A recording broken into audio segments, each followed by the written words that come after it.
어떤 성도님이 대학 시절에 친구에게 전도를 받고 이제 예수님을 영접하게 되었다고 합니다.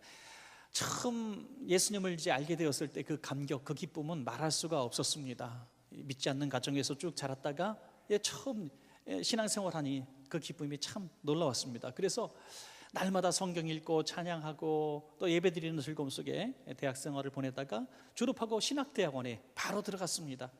왜냐하면 내 인생이 어디서 와서 어떻게 살아야 되고 또 어디로 가는지를 알게 되자 이 청년은 다른 생각할 틈이 없었던 것 같습니다. 그런데 마냥 행복할 것 같았던 이 신앙생활이 이제 점점 힘들어지는 거예요.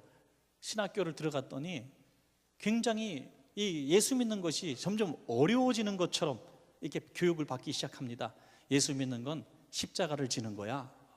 예수 믿으면 이런 의무를 가져야 돼. 예수 믿으면 이런 헌신을 해야 돼. 이런 얘기들이 막 들려지고 히브리어도 공부하고 헬라어도 공부하고 신학도 공부하고 막 그러니까 너무너무 복잡해진 거예요.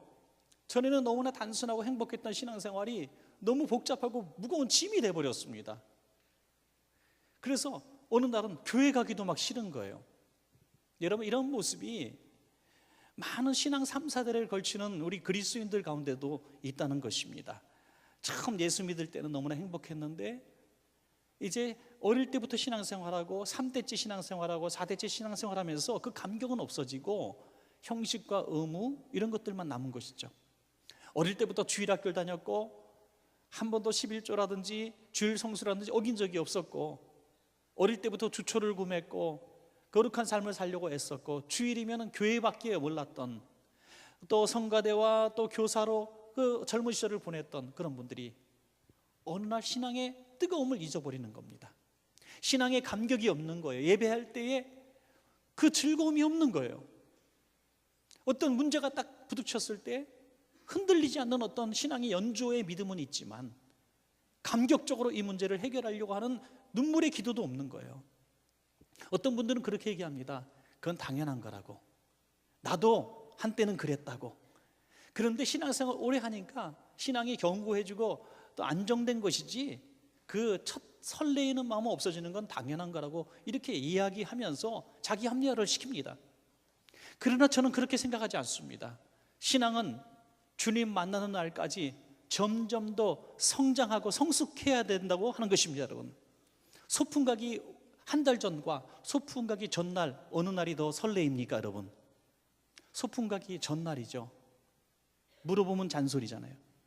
마찬가지로 우리는 하나님 나라를 바라보고 사는 사람들이 그리스도인입니다. 나이가 더 들어갈수록 신앙 연조가 더해 갈수록 우리는 하나님 나라가 점점 더 가까워지는 것입니다.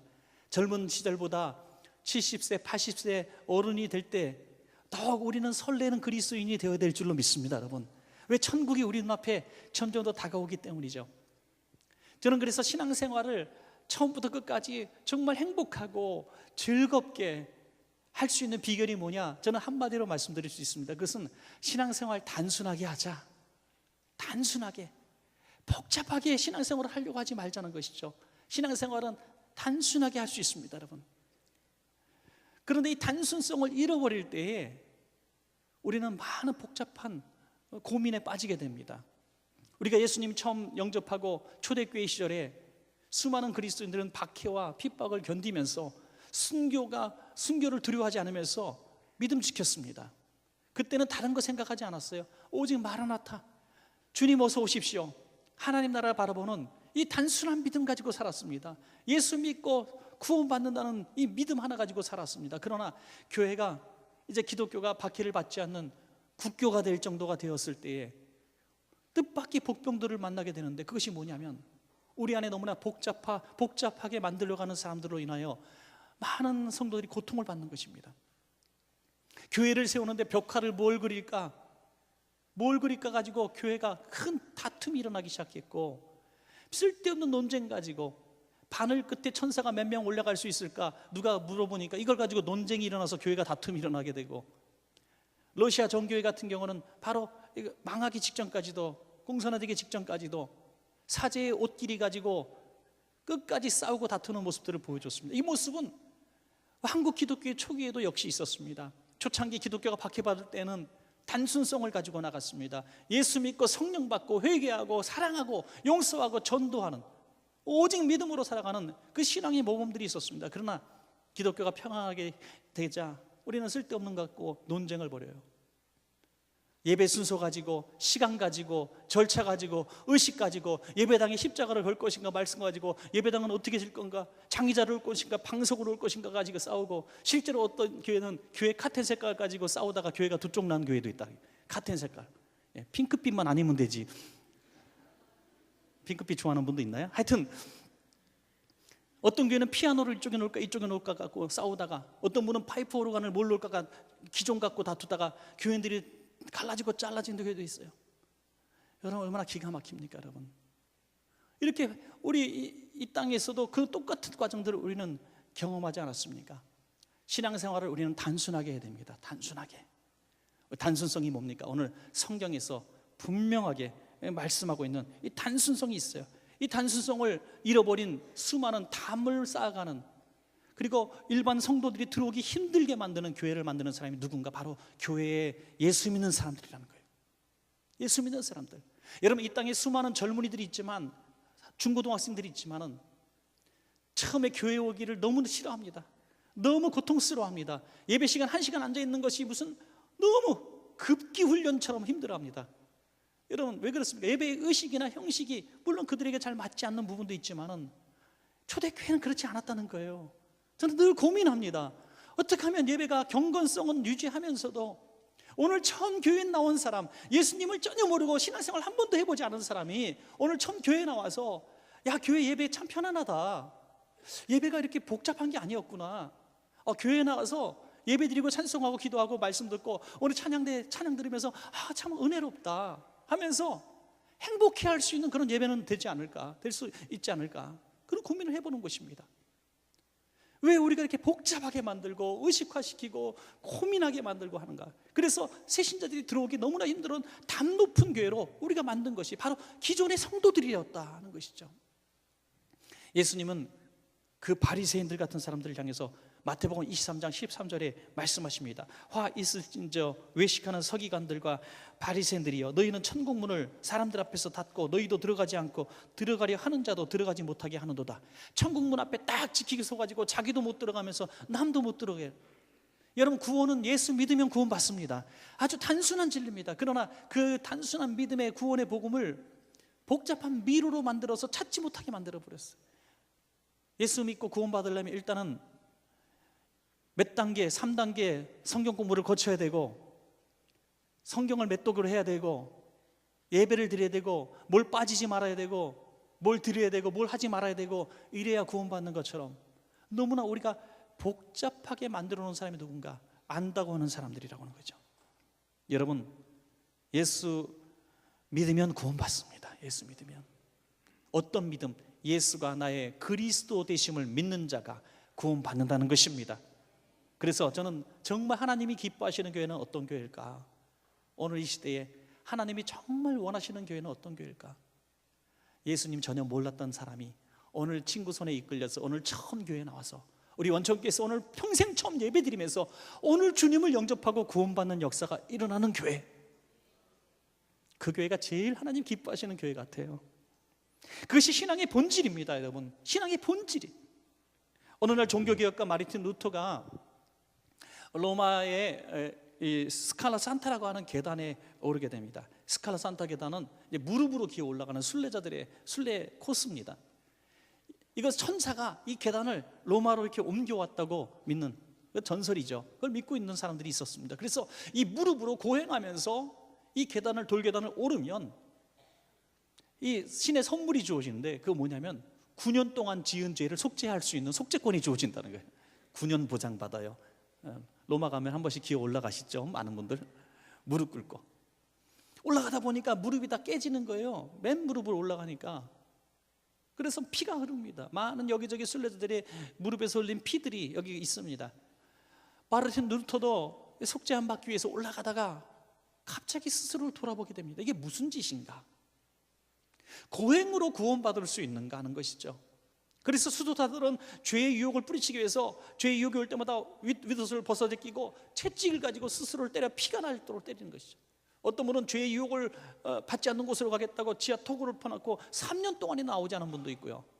자기 몸을 학대시킨다고 가시방석 만들고 그 위에 앉아있는 사람도 있고. 여러분, 그래서 구원의 길로 접근하려고 하는 수많은 고행자들이 있었다는 것이죠. 루터가 그렇게 생각할 때 바로 하나님의 말씀이 다 떠오른 것입니다. 그 말씀이 유명한 말씀이죠. 로마서에 있는 말씀입니다. 로마서 1장 17절 한 절만 제가 읽으면, 복음에는 하나님의 의가 나타나서 믿음으로 믿음에 이르게 하나니 기록된 바 오직 의인은 믿음으로 말미암아 살리라. 의인이 누구냐 이거죠. 의인이 누구냐? 이 땅에 의인이 어디 있습니까? 의인은 누구냐? 믿음으로 사는 사람. 그 사람이, 다시 말해서 이 루터의 설교가 그 다음에 얼마나 단순해졌는지 역사가는 기록해 놓고 있습니다. 그 다음의 설교는 복잡한 교리 설교가 아니었다는 거예요. 나를 위해 십자가에서 피 흘리신 예수를 믿으면 구원받습니다라고 설교했다는 겁니다. 지극히 개신교적 설교를 그때부터 하게 되었다고 하는 것입니다. 여러분, 우리들의 신앙의 연조가 어떻든지, 우리가 신앙의 지식이 얼마나 많든지, 우리가 성경 공부를 얼마나 많이 했든지, 우리 오늘 이 시간에 한번 신앙을 한번 단순하게 다시 한번 시작하시기를 주의 이름으로 부탁합니다. 예수님이 나의 그리스도 되심을 내가 믿습니다. 이런 고백이에요. 정말 단순한 믿음, 첫 출발, 신앙의 본질을 가지고 한번 시작하는 것입니다. 오늘 함께 읽으신 본문은 이렇게 믿음 가진 사람, 예수 믿는 사람의 증거에 대해서 아주 짧게 말씀하고 있습니다. 로마서 14장 17절 18절입니다. 하나님의 나라는 먹는 것과 마시는 것이 아니요 오직 성령 안에 있는 의와 평강과 희락이라. 이로써 그리스도를 섬기는 자는 하나님을 기쁘시게 하며 사람에게도 칭찬을 받느니라. 저는 이 두 말씀을 아주 짧게 전하고자 합니다. 그리스도를 섬기는 자, 다시 말해서 그리스도를 나의 구주로 영접하고 믿는 사람은 두 가지 증거가 있다고 하는 것입니다. 설교도 정말 단순하게 한번 해보려고 합니다. 신앙생활 한번 단순하게. 첫째는 그리스도를 섬기는 믿음 있는 사람은 하나님을 기쁘시게 하는 사람입니다. 하나님을 기쁘시게. 여러분, 효자하고 불효자의 차이를 어떤 분이 이렇게 정의했습니다. 효자나 불효자나 다 자기 나름대로 효도한다고 믿는다는 거예요. 그러나 효자는 부모님을 기쁘시게 하는 사람이고, 불효자는 자기가 기쁘는 사람이라는 거예요. 자기 만족으로 부모를 섬기는 사람이 불효자라는 거죠. 진짜 부모님의 기쁨을 위해서 하는 사람이 효자라는 겁니다. 여러분, 하나님을 기쁘시게 한다는 게 뭡니까? 우리 만족, 우리 생각으로 신앙생활 이렇게 하면 하나님이 기뻐하시겠지 라며 하나님의 영광을 위하여라는 이름을 걸고 우리가 행했던 모든 헌신, 수고, 드림, 이런 것들 하나님이 전혀 기뻐하지 않을 수도 있다는 말씀입니다. 하나님을 기쁘시게 하는 것은 무엇일까요? 고린도서 5장 9절에 보니까 그런즉 우리는 몸으로 있든지 떠나든지 주를 기쁘시게 하는 자가 되기를 힘쓰노라. 주를 기쁘시게 하는 자가 되기를 우리가 힘쓰는데, 그럼 도대체 하나님을 어떻게 기쁘게 할 수 있을까? 제가 이 설교를 준비하면서 어제도 좀 산책 시간을 좀 가졌어요. 왜냐하면 단순하게 말씀을 전해야 되는데 저도 잘 모르겠더라고요. 하나님, 내가 하나님의 기쁨이 되기를 원하는데 내가 하나님을 어떻게 해야 기쁘하시겠습니까? 하나님의 말씀을, 하나님 기쁘게 하시는 말씀들이 많이 있는데, 내가 뭐 순교의 제물이 된다 할지라도, 불사르게 되어진다 할지라도 그것이 하나님이 원하지 않는 것이면 그 기쁨이 아니잖아요. 도대체 무엇일까?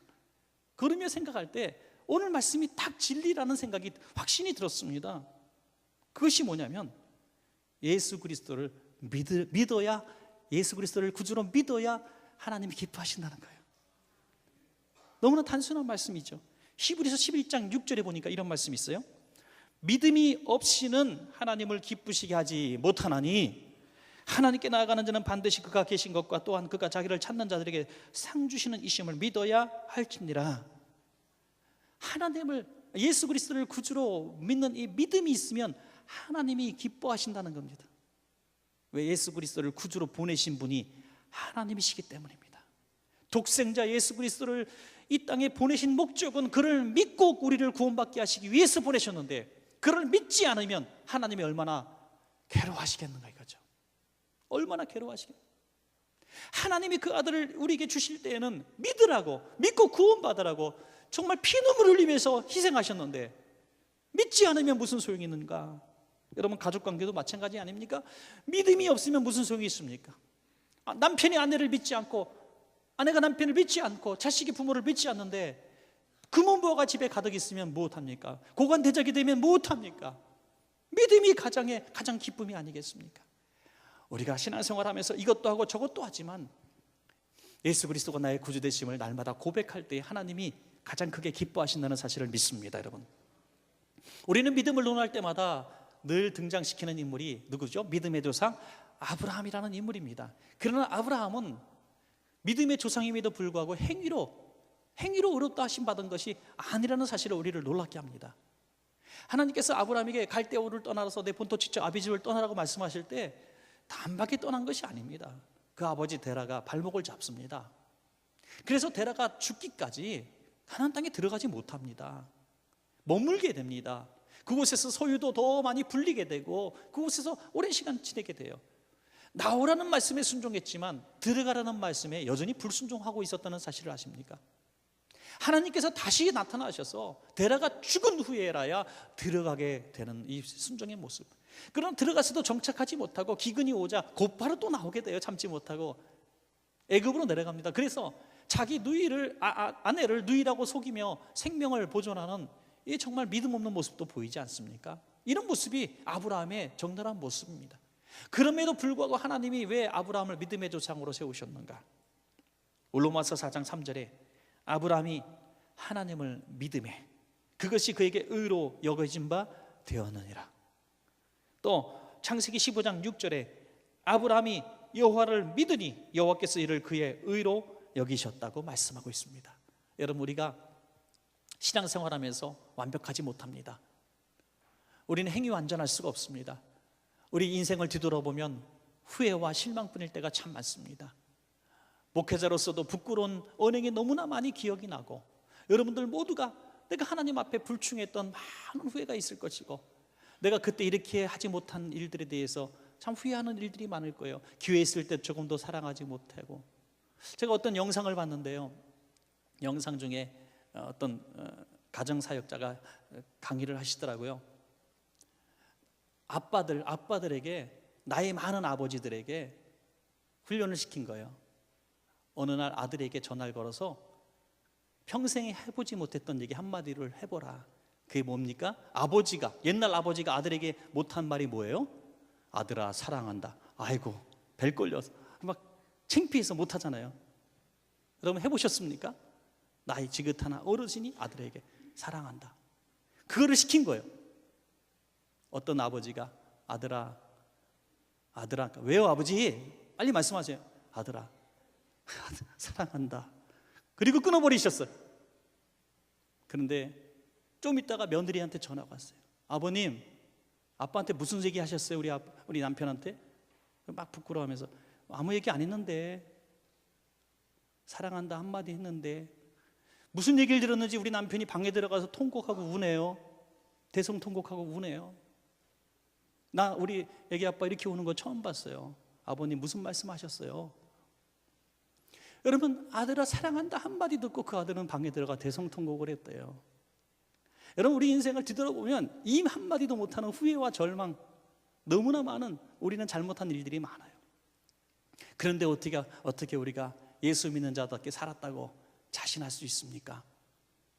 감사한 것은 우리가 행위로 구원받은 것이 아니라 예수님은 나의 구주십니다. 저는 죄인입니다. 그래서 저는 주님이 필요합니다라고 고백하는 그 믿음 하나 가지고 우리는 구원받았다는 것입니다. 여러분, 얼마나 고맙고 감사한 일인지 알 수 없습니다. 주님도 무슨 일을 행하실 때마다, 이적을 행하실 때마다 한 가지만 물어보셨어요. 내가 믿느냐? 내가 지금까지 뭘 했느냐 물어보시지 않으셨어요. 저는 새신자 환영할 때마다 꼭 기도하는 기도가 있어요. 이분이 과거에 무슨 삶을 살았던지, 어떤 인생을 살았던지, 어떤 역경이 있었던지, 어떤 피눈물 나는 과거가 있었던지, 오늘 원천교회에 등록한 오늘 이후의 삶은 복 있는 삶으로 이끌어달라고 기도합니다. 여러분, 기독교는 과거를 묻지 마세요. 예. 여러분 옆에 분에게 인사합시다. 과거를 묻지 마세요. 물으면 다칩니다. 어떤 분이 그런 얘기 하시더라고요. 원천교회는 새신자 등록하라고 막 강권하지 않아서 참 좋다고. 그럴 이유들이 있는 분들이 참 많더라고요, 사실. 그래서 오늘도 등록하지 않고, 새신자로 등록하지 않고 그냥 몇 년째 다니신 분들도 계신 줄 압니다. 여러분 편안하게 다니시기 바랍니다. 예. 저는 최장 8년 동안 등록 안 하고 다니는 분도 봤어요, 우리 원촌교회. 예. 괜찮아요. 주 안에서 다 한 가족이기 때문에 하나님 나라에는 다 등록되어 있습니다, 여러분. 예. 편안한 마음으로 예배드리세요. 전 세계가 다 주님의 교회인 줄로 믿습니다, 여러분.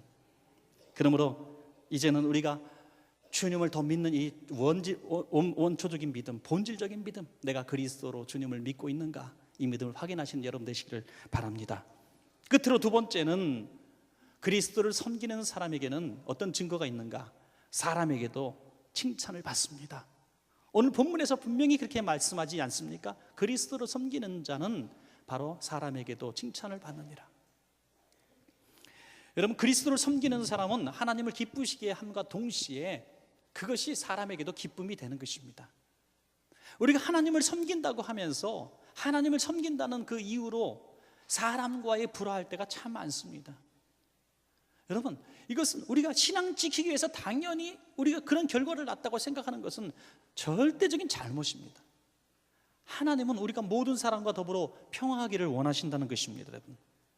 사도행전 2장 47절 말씀 보시면 하나님을 찬미하며 또 온 백성에게 칭송을 받으니 주께서 구원받는 사람을 날마다 더하게 하시니라. 교회가 칭찬을 받아야 됩니다, 여러분. 칭찬을 받아야 돼요. 교회가 믿지 않는 사람들에게 칭찬받는 방법은 무엇이 있겠습니까? 우리가 뜨겁게 기도하고 뜨겁게 예배드리고 이 안에서 막 성령으로 충만하고 그것이 세상에서 칭찬할 이유가 하나도 되지 않습니다. 세상 사람들이 교회를 보며 칭찬할 수 있는 이유는 교회가 선한 사업을 해야 된다는 것이죠. 선한 일을 해야 된다. 우리가 어린이 축제 같은 것도 할 때마다 5만 명의 사람이 와서 그곳에서 행복한 시간을 보낼 때 결국에는 교회가 이 일을 한 것을 다 알게 되고 고마워합니다. 사랑의 살떡도 계속 해야 되는 것, 그것도 배고픔을 채워주는 것도 이유가 되겠지만 그분들이 그걸 가지고 야, 교회가 나에게 쌀을 줬어, 여기저기 다니면서 교회가 쌀을 줬다고, 교회가 이런 선한 일을 한다고 자신 있게 자랑하시더라고요. 여러분, 이런 일들을 통해서 사람에게 칭찬을 받는 이유는 무엇입니까? 우리의 본래의 목적은 무엇입니까? 그분들이 주님을 믿게 하는 겁니다, 여러분. 그것을 구원받게 하는 것입니다. 칭찬받아야 부흥이 되죠. 칭찬받아야 전도가 되는 것입니다. 저는 어느 날 우리 교회 성도님 한 분이 이렇게 말씀하시더라고요. 새신자를 모시고 왔는데 그 새신자가 거두절미하고 한마디만 딱 하시더라고요. 저는 교회 다닌 적도 없고요, 교회가 뭔지도 모르겠고요, 저는 뭔지 몰라요. 하지만 그분 전도하신 분을 가리키며 제가 이분 때문에, 이분이 다니는 교회 무조건 오늘 등록한 겁니다. 여기. 이분이 너무나 훌륭하기 때문에, 이분한테 내가 너무나 많은 은혜를 입었기 때문에, 이분이 너무나 훌륭한 삶을 살기 때문에 내가 이분 닮고 싶어서 당신이 다니는 교회 나 좀 데려가 달라고 했다는 거예요.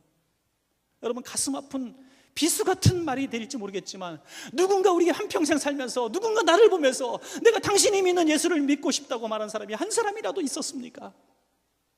세상 사람들에게 칭찬받아야 돼요. 믿는 사람들한테, 주의 목회자들한테 당신은 정말 대단한 믿음 있는 사람이라고 칭찬받는 것보다 더 중요한 것은 내 자식들이 당신은 정말, 아버님은, 어머님은 정말 훌륭하신 분입니다라고 칭찬받는 사람이 먼저 돼야 되는 것이죠. 믿습니까? 밖에서는 하나님 나라 확장한다고, 교회에서는 동분서주하며 손끝에 정말 물이 말을 새 없애도록 주방에서도 봉사하고 전도한다고 하면서 가정을 지옥으로 만들고 직장에서는 모진 사장님으로 득세하고 있다면, 갑질이나 하고 있다면 하나님의 영광을 드높일 수가 없는 것입니다. 사랑하신 여러분, 신앙은 단순한 것이라고 했습니다. 하나님을 기쁘시게 하고 세상에서 칭찬받는 삶을 살아야 될 줄로 믿습니다. 하나의 좋은 예를 오늘 로마서 앞뒷장에서 계속 말씀하고 있는데, 로마서 14장에 보면 14장 15장에 보면 그런 말씀도 계속 나와 있습니다. 오늘도 15장에 있는 한 사건만 들어보도록 하겠습니다. 15장 1절부터 3절까지 보시면, 믿음이 강한 우리는 마땅히 믿음이 약한 자의 약점을 담당하고 자기를 기쁘게 하지 아니할 것이라. 우리 각 사람이 이웃을 기쁘게 하되 선을 이루고 덕을 세우도록 할지니라. 그리스도께서도 자기를 기쁘게 하지 아니하셨다. 저는 이 끝부분에 가슴이 짠해요. 그리스도께서도 당신의 기쁨을 위해 살지 않으셨다는 겁니다. 믿음이 강한 우리는, 먼저 믿은 우리는 믿음이 약한 자의 약점을 담당하라. 그런데 왜 교회가 이렇게 잘난 사람들만 모이게 되었습니까? 강한 자가 약점을 지적하기 때문이죠. 김 집사, 그따위 신앙생활에서 되겠어? 그래가지고 어떻게 예수님 십자가를 진다고 말해? 모질게 책망하는 사람들. 여러분, 하나님께서 원하시는 믿음 있는 자의 모습은 그것이 아니라 약한 모습 볼 때 이해해주고 덮어주고 감싸주는 것이 믿음이 강한 자의 도리라고 말씀하고 있습니다. 여러분, 우리의 기쁨을 위해서 하는 것이 아니라 이웃을 기쁘게 함으로 나가라. 오늘 그렇게 말씀하고 있는 것입니다. 혹시 신앙생활 하시면서 나 때문에 상처받은 구역 식구는 없는지, 나 때문에 신앙생활을 포기하려고 했던 사람은 없는지 한번 뒤돌아보는 것이 너무나 중요합니다. 교회에서 제일 정말 없어져야 될 그런 부분이 뭐냐면 비판하고 책망하는 사람들이에요. 교회에는 아버지 같은 장로님, 엄마 같은 권사님들로 가득 차야 됩니다. 여러분, 힘들 때 쫓아가서 힘들었지 하고 안아줄 수 있고, 정말 의지할 데 없는 고독한, 외롭고 힘없는 상황에 놓인 그 젊은이를 찾아가서 내가 너의 아빠처럼 도와줄게 하는 그 사람을 교회는 원한다는 거예요. 그럴 때 교회가 교회가 되고 그리스도의 한 가족이 된다는 사실을 믿으시기 바랍니다. 여러분, 로마서 14장은 또 구체적인 한 사례를 들고 있어요. 14장 2절에 보니까 어떤 사람은 모든 것을 먹을 만한 믿음이 있고 믿음이 연약한 자는 채소만 먹느니라. 그때 고기 논쟁이죠. 모든 이제 그 가축들이 도축을 하고 이걸 먼저 제사를 드렸다는 거예요. 우상에게 드려진 바 되었다가 이것이 이제 축산물 시장에 나와서 이것이 팔리게 됩니다. 소매로. 그러면 사람들이 와서 몇 건씩 사가게 되는 것이죠. 그런데 이것이 제물에게 드려졌던 것일 수도 있고 아닐 수도 있습니다. 그래서 교회 안에 논쟁이 벌어진 거예요. 우상에게 절하지 말고 우상에 드려진 것을 먹지 말라고 했는데 우리가 고기를 먹어도 될 것인가 하는 논쟁이죠. 그때 두 갈래로 나눠집니다. 그냥 하나님이 주신 고기니까 먹어라. 우리가 제사 드린 것도 아닌데 뭐, 이런 사람이 있었고, 야, 우리가 믿음을 지킨다는 사람인데 순교하고 하고 예수 믿는 사람들인데 그까지 고기 안 먹으면 어때 하고 고기를 절대로 먹지 않는 사람들이 있었다는 겁니다. 문제는 먹지 않는 사람이 먹는 사람들을 비판했기 때문에 교회가 큰 소란이 일어나게 된 것이죠. 여러분 생각에는 누가 더 믿음 있는 사람처럼 보입니까? 먹는 사람입니까? 그까지 고기 믿음 지키겠다고 안 먹는 사람입니까? 성경은 정말 시대를 뛰어넘어서 너무나 명쾌한 답을 주고 있습니다. 로마서 14장 2절에 어떤 사람은 모든 것을 먹을 만한 믿음이 있고, 먹을 수 있는 사람이 믿음 있는 사람이고 믿음이 연약한 사람은 채소만 먹는다고 말씀하고 있습니다. 믿음이 연약한 사람이 비판한다는 얘기죠. 여러분, 충격적으로 이 말씀을 받으시기 바랍니다. 신앙의 성숙이 아직 이루어지지 않았기 때문에 신앙의 연조만, 신앙의 지성만 가득 찬 사람들이 비판만 일삼는다는 거죠. 믿음에 성숙한 사람은, 믿음이 큰 사람은 비판하지 않습니다. 믿으시기 바랍니다. 저는 그래서 영성과 지성이 아니라 영성과 인성이 더 중요하다고 믿습니다. 영성과 지성이 아니에요. 영성과 인성, 먼저 사람이 되는 것이 중요하죠. 로마서 14장 6절 보니까 먹는 자도 주를 위하여 먹으니 이는 하나님께 감사하며 먹지 않는 자도 주를 위하여 먹지 아니하며 하나님께 감사하느니라. 자기 믿음대로 하면 된다는 거예요. 내 믿음대로. 왜 속된 말로 오지랖 넓게 다른 사람 일까지 간섭하냐 이거예요. 왜 김지사님, 박지사님까지 들먹이며 그 집에 자식들까지 들먹이며, 아니 권사가 돼갖고 남편도 구원 못 시켜, 왜 이런 세계를, 이런 소리 왜 하냐 이거예요. 그 아픔이 얼마나 클까요? 당사자는 얼마나 힘들까요, 여러분? 비판할 틈이 어디 있어요? 품어주기도 바쁜 세상이에요. 로마서 14장 7절 8절에 우리 중에 누구든지 자기를 위하여 사는 자도 없고 자기를 위하여 죽는 자도 없도다. 우리가 살아도 주를 위하여 살고 죽어도 주를 위하여 죽나니 그러므로 사나 죽으나 우리는 주의 것이로다. 주님을 기쁘시게 하는 사람은 주를 위해서 살고 죽을 각오가 있는 사람인데 우리가 그까짓 비판 언제 하고 있느냐 이거예요.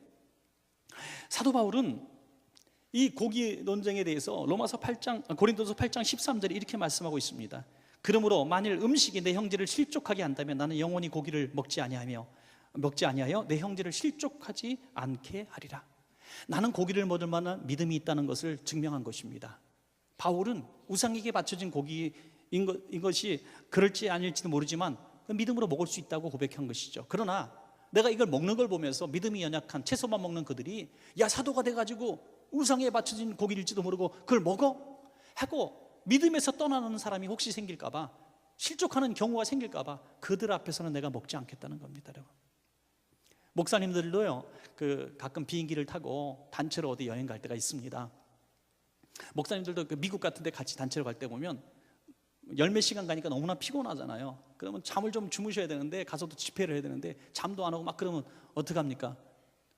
영화를 한두 편 봐야지. 그러면 잠 안 오니까 잠 좀 자기 위해서 이 포도주 같은 걸 드실 때가 있어요. 포도주. 목사님들 사이에서 포도주 한 잔 먹고 좀 자자. 그러면 먹을 수도 있어요. 근데 한 잔 먹어서 잠이 안 오면 두 잔도 먹을 수 있고, 두 잔 먹어서 안 오면 세 잔 먹을 수도 있고, 좀 코가 뻘개질 수도 있는 거죠. 저는 다 용납합니다. 저는 포도주를 즐기는 사람이 아니기 때문에 먹진 않지만 저 먹는 거는 용납합니다. 얼마든지 먹을 수 있어요, 여러분. 그거 어떻습니까? 괜찮아요. 괜찮습니다. 그런데 비행기 안에서 마시고 있는데 저기서 목사님 저 김집사예요 이런 사람이 나타나는 순간 먹지 말아야죠. 먹지 말아야죠. 우리 목사들끼리는 그거 별거 아닌 거로 용납할 수 있지만 믿음 약한 그 김집사님이 시험에 들 수 있다면 먹지 말아야죠. 위선입니까? 아니에요.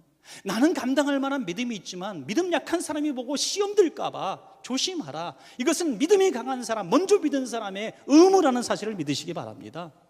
내 믿음이 떳떳하다고? 아닙니다. 약한 사람이 넘어진다면 내가 조심해야죠. 평생 고기를 먹지 않겠다고 말하지 않습니까? 여러분, 집사님이 돼서, 안수집사님, 장로님이 돼서 술 한잔 하실 수 있고 담배 한 대 폈다고 지옥 가지 않습니다. 그것을 우리가 비판하지 마세요.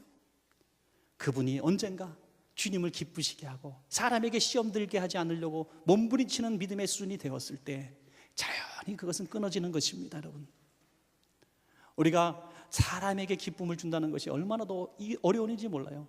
하나님께 정직한 신앙생활하는 것보다 더 어려운 것이 우리 자녀에게, 우리 남편과 아내에게 내 신앙을 인정받는 것이 더 어렵습니다. 오늘 자식에게 한번 물어보세요.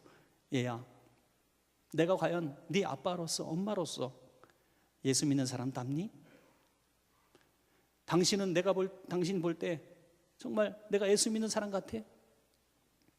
목회자전의 세미나에서 목사님 아들, 딸들 47%가 우리 아버지를 목사로 존경하지 않는다는 글을 냈을 때 저는 까무러칠 뻔했어요.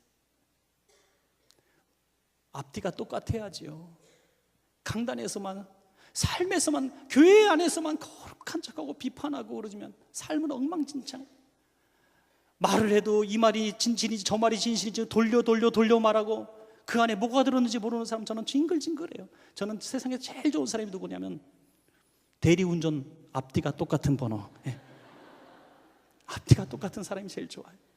말하면 그게 진실인 사람, 그냥 말하면 그게 진실인 사람. 우리가 그렇게 살 수 있습니다. 그것이 하나님께 또 사람에게 칭찬받는 삶인 줄로 믿습니다.